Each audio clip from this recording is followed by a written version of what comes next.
In the last year, I've reviewed over 800 LinkedIn profiles for free.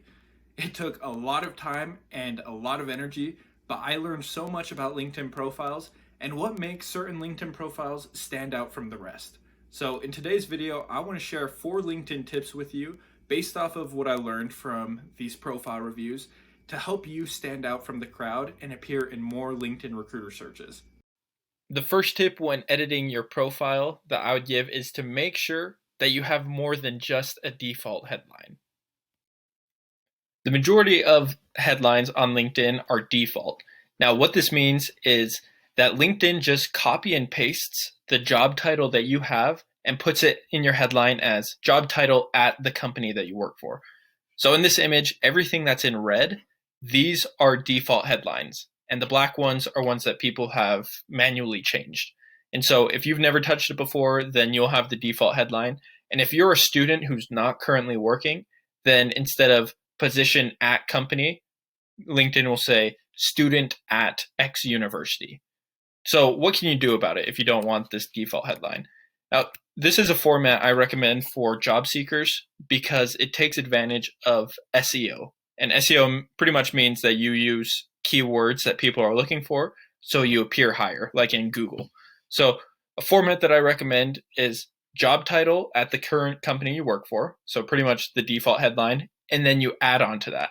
So past titles, and then three to four skills that you use and that you know that are being searched for. So here's an example.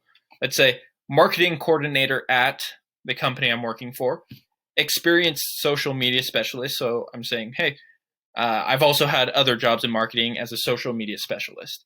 And then right here, I include 4 keywords that are really common in marketing jobs that people are looking for that I know. So I say SEO, Google Analytics. I'm certified in Google Analytics.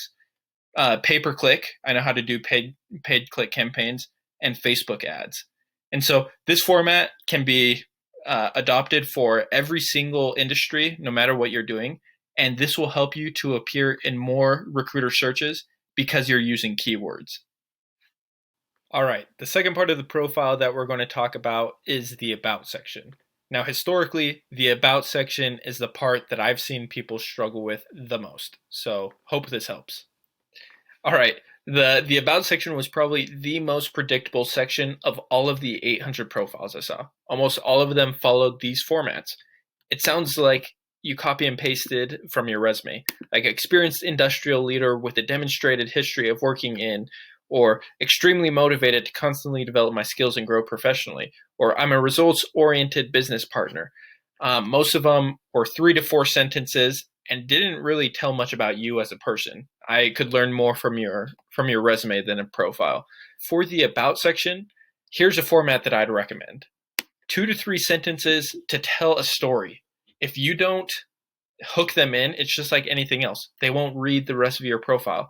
Doesn't matter what you have in the rest of your About section if they don't click see more.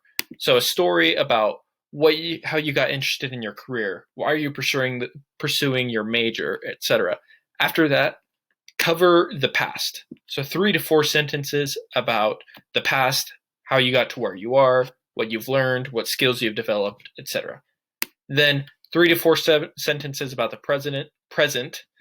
Where are you working? What are you studying? What are you passionate about? What makes you get up in the morning? What are you excited about? Then 2 to 3 sentences about the future. What are you interested in for a career? Are you open to jobs? Why should people connect to you? This goes hand in hand, the call to action. So, hey, if you like this or like to learn more, send me a message for a copy of my resume. Happy to connect, reach out to me for.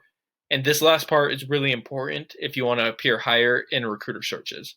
Now, that is a paragraph of skills include or specialties include. Now, this is where you don't be shy. List as many hard skills that you have. If you have 50 hard skills in your skills section at the bottom, list them in your About section too. The goal is to have a skill pop up in your headline, About section, work experience section, and skills section. So this is a format that you can follow for your About sections to make it much more robust. The third thing that I want to talk about is the skills section, and the skills section can be found at the bottom of your profile. This one is pretty straightforward. It's the fact that most people have 5 to 10 skills in their section, but you can have up to 50. So if you only have 10 skills in here, that's 40 potential keyword searches that you're not appearing in. Each word helps me to appear for recruiters looking for recruiting, marketing, search engine optimization, etc. So include more skills in your profile, and you'll be able to be seen by more people. And also ask for endorsements. Ask coworkers, people you've worked with who know those skills. One thing that I would advise is to include more hard skills than soft skills. So application knowledge, skills like marketing, recruiting, etc., as opposed to leadership, problem solving, detail oriented, those kinds of things that anyone can describe themselves with. All right, that brings us to our fourth and final section, which is the recommendations section. The last part of the profile that I want to bring up is the recommendations. Of the 800 profiles that I reviewed, I'd probably say about 100 of them even had any recommendations at all. So this is really big because it's kind of like our day's version of letters of recommendation. It doesn't just show, hey, up here you talk the talk, yeah, this is what I did, but right here actually validates your work ethic and what you can actually bring to the table.